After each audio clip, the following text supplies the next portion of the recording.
eating poop. He's putting it in his mouth.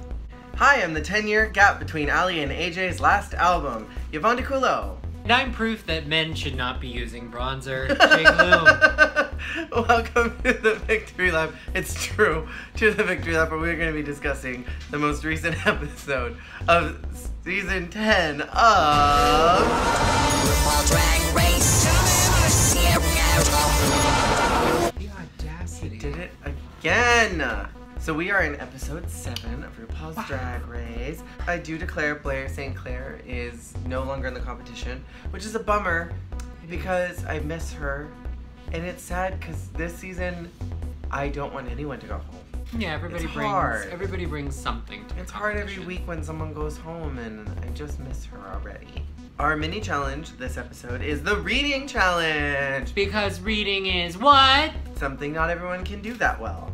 Me. One of my favorite reads of the entire night was Miss Cracker talking about Aquaria, about how she needed to wear so much makeup because she's covering 2 faces.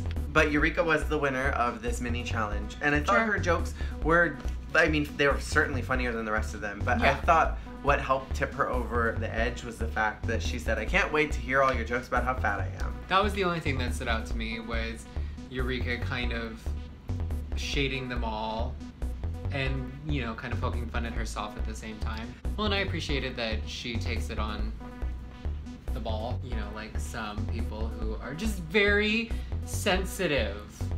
Who are you talking about in particular, sir? Does she need a lot of help getting on the runway? Could she almost have won multiple challenges if only her sisters had told her what to wear? And then it's announced that the main challenge is going to be Snatch Game! Dun, dun, dun, dun, dun, dun, dun. You kind of have like dinosaur hands going on right now. Something about this angle just makes everything look weirdly proportioned. Huh. I look like I have a big Jada De Laurentiis head. Ru does walkthroughs with Bianca Del Rio, who was surprisingly pretty quiet. Here was the interesting thing about the Bianca Del Rio walkthrough to me. She did do her little shady, like, but I thought they were all very, like, appropriate and tasteful. I would watch her come in to do the walkthrough every week. Really? I was thinking about Bianca the whole rest of the show because I was just so, like, Enamored. I was enamored. I would watch that show. Her makeup was on point. Okay, here's the thing about this Snatch Game. This Snatch Game was not as bad as All Stars 3, and it was definitely not as bad as Season 9. An immediate hard pass for me with any Snatch Game is the awkward, like, aggressive interaction between the contestants. Yeah, that is very an Season instant 4. hard pass for me, like with Fifi. And to that end, this was one of my very least favorite Snatch Games. Really? Bottom 3 is... My white Valentino bag!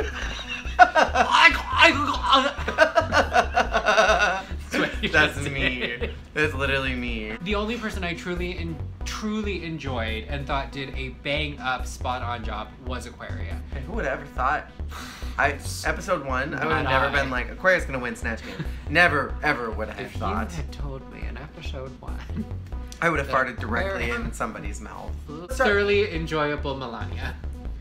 Dun, dun, dun, dun, dun, I dun, hate dun. it. And the thing that I really appreciated was that she used her weakness, which is public speaking and not being super smart, and she used that as a strength in the Snatch Game. Yes. Which was so intelligent. Honestly, this Snatch Game performance, I feel like was almost on par with Ben de la Crème's Dame Maggie Smith. Everything about it was so well thought out with the Michelle Obama thing. That was hilarious because there's that whole scandal that Melania steals all her speeches from Michelle. And then her makeup was snatched. Her she makeup was right, so she looked good. Right. Calling Ru Barack. The little Tiffany box. The then when she Tiffany opened box it, with it the said help "Help me." me. I'm pretty sure that was a meme. The overall character was like every caricature of Melania clumped into one, which was brilliant. She took everything that everybody who's ever impersonated her has ever done, sifted it through a fine sieve, picked out the best nugs, and then also came up with her own stuff. Any hole is a goal. Is a goal. That one was the best. And then, no wonder my husband's always complaining about China. And what she was doing with interacting with the other contestants was so much more intelligent than what Vixen and Asia were doing as Blue and Beyonce. When did Beyonce become so aggressive and mean? There's a video, and I wish I could remember her name, but she does this whole, it's me, Beyonce, and it's my Christmas album. Beyonce is a hard character to make funny. The only times I've ever seen it be funny is that comedian on YouTube, and then Maya Rudolph's Beyonce on SNL. And I don't think you could do anything else and make it work. I don't really think that you can. And especially for men trying to do Beyonce. There's no way to make her funny, as we've seen multiple times. For and sure. then why would you choose an infant like Blue Ivy who doesn't have any distinguishable personality or anything now? Whereas Eureka did a child character, Honey Boo Boo, and I thought what she did was really funny. I thoroughly enjoyed what she did. Yeah, it was... The dichotomy of the choices is what is really just shooking it. Jarring. The Vixen just did what she's done before, which is just sit there and pout. That's kind of the same character she was doing for the End of the World app. Was the Bossy Rossi. Oh yeah. Cause she was mad and she was pouting. Likewise, while she did do a good job as Honey Boo Boo, I mean Eureka did mostly just do what she has pulled out the last several challenges.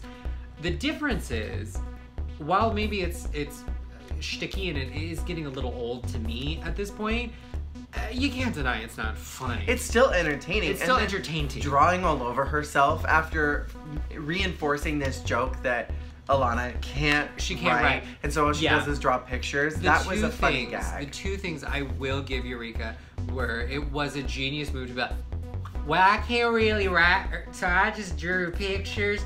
That got me. That was really funny. That was clever. And then the turn around and just the whole face. Monet Exchange did Maya Angelou, and they had no idea that All Star 3 was just filmed. Monet just did a character, and boy did she do it better than Chi-Chi. Chi-Chi was shaking at home when they called her out on the runway too. She was the other person I did actually very much enjoy. And my favorite thing of the night was when someone was like, "Aren't you dead?" And then she goes, "Like the dust I rise." That was so funny, so intelligent, so quick. She also did her research, which proves like the way to really do a fantastic Snatch game is to do your research, know those references. It is invaluable. Creating the soliloquy.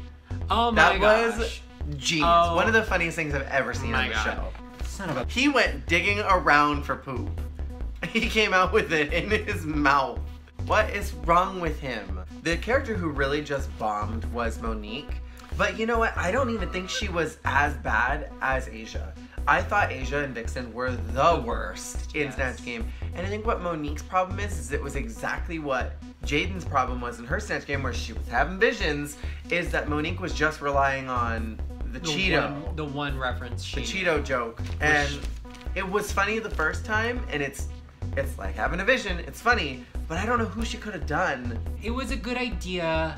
I feel like it could have worked for a Snatch Game if she had all the references to back it up. Yeah. If she had the knowledge, the working knowledge of it. Now, the two who were just kind of there through the whole Snatch Game, in my opinion, were Miss Cracker and Cameron. I thought Cameron picked a very intelligent character. Cameron was someone who was right in her wheelhouse. I forgot Cracker was there again. She was like Aja as Alyssa Edwards. Yeah. Where it was like, they didn't even include any of her answers because they probably weren't even funny. Yeah, like she was there, but she wasn't there. And there's a reason why they were both safe. Cameron picked the best character she could have, like... Oh, yeah. Genius. For what she is capable of doing. And she did do a great job with it. Like, I remember I used to watch MTV and VH1 before, so like I remember China being on shows, and that was very much how she was, where she would be very dainty and girly. You know who she was for me? She was very Pearl as Big Ange, where it was funny. Yeah. And it was like, oh wow, that was good. The other character I feel like she could have done if she wanted to really commit would have been like... Jillian Michaels from The Biggest Loser. I was gonna say Xena Warrior Princess. Linda Carter. So who are some characters that you would like to see on Snatch Game that you think have been completely underrepresented? Because I can think of a whole list of people. Lucy on a proper Snatch Game would be fantastic. And not in the Gaffin. I would love a Megan Mullally as Karen Megan Walker. Mullally would be great. Joan Rivers. Why has no one done Joan? Really though. Judy Garland. Judy Garland. Judy could be funny. Judy.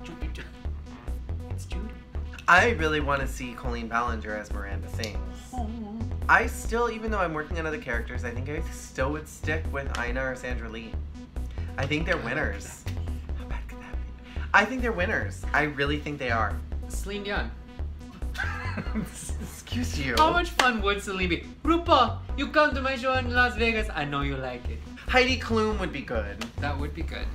You could play up the German. Play up the German. You stole my show. RuPaul, I love that you stole my show. And you play both me and Tim Gunn. Zsa Zsa Gabor. I hate everything about you. A plague upon your household. Plague. If I was on the Snatch Game as You would Judy just Garland, and just every time, Judy Garland. Give it to me. It's right after the performance where they threw pennies at her for screwing up somewhere over the rainbow. I was just you made my daughter laugh. So the theme for the runway this week was Mermaid Realness. It appeared to be inspired by Bette Midler's show. She did this bit in her show where she and a bunch of other girls are all like mermaids in these electric wheelchairs trying to find a gig somewhere. I don't know the whole bit because I've only seen like a part of it on the episode of My Life on the D-List where Bette put Kathy in the Vegas show. You know what somebody could have done? What could somebody They should have done the Starbucks mermaid. Oh! You're sitting in the wheelchair and you've got your fins, you know, like this, and then all of a sudden, like, you just kick your legs open and it spreads, and you've got like 2 fishtails, and you like get up and you can do like a little walk. Hello, my baby. Hello, my honey. Who do you think was like uber successful? Well, hands down, it was Aquaria. Aquaria was my favorite too. That was so topical. It was also a great reference. It was based on a Lady Gaga look, where Gaga had was dripping with oil. So it was great to combine like the Gaga fashion couture moment with the topical conversations about, you know, pollution in the oceans and how that would affect a mermaid. And she did a great job of looking beautiful, but she painted herself like a little sickly, like she was dying from it. So hers was easily the most successful. Honestly, the second one I thought was incredibly successful was Cameron's. Yeah. Because that was Mermaid Realness. The fin was gorgeous. That fin was the most expensive one. Legit, like, it wasn't a, look, it's sequins and paillettes. No, it was one of those real latex fins that, like, blends in with the flesh. And then with the breastplate, with the big, like, green hair and all the pearls. Who was the least successful to you? Because even though I was captivated by that weird old mask, I honestly feel like Asia was the weakest one of that whole bunch to me, because the mask was very Valentino, like, take that thing off your face. And then the rest of it was like, it just did not look expensivo. I honestly, other than Aquaria and Cameron's, I honestly had a problem with everybody's mermaid look. I had a little bit of a problem with, like, little bits and pieces of everybody's. Like, while I liked Monet's story and idea, I thought it looked real jank. The whole thing. That was the point. No, but not in a, like, warrior mermaid way. Like a... Pollution. Vixen's boobies were Vixen's just going oblong, all kinds crazy of wrong boobies. directions. Her face and hair were stunning. She's never looked prettier on the show. So then the queens got asked the awkward question, who do you think should go home? And it's always amazing to me every season when the queens get mad, like, I can't believe you threw me under the bus. But it was like, a question is asked, you can't just be like, I'm not gonna answer, thank you.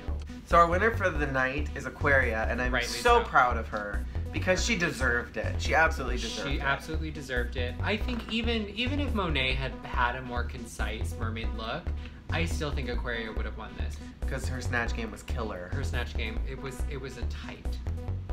That is a tight snatch. Mm-hmm. I want to just cut out all the best snatches from every season and just compile like a truly good snatch game at this point, because I'm so tired.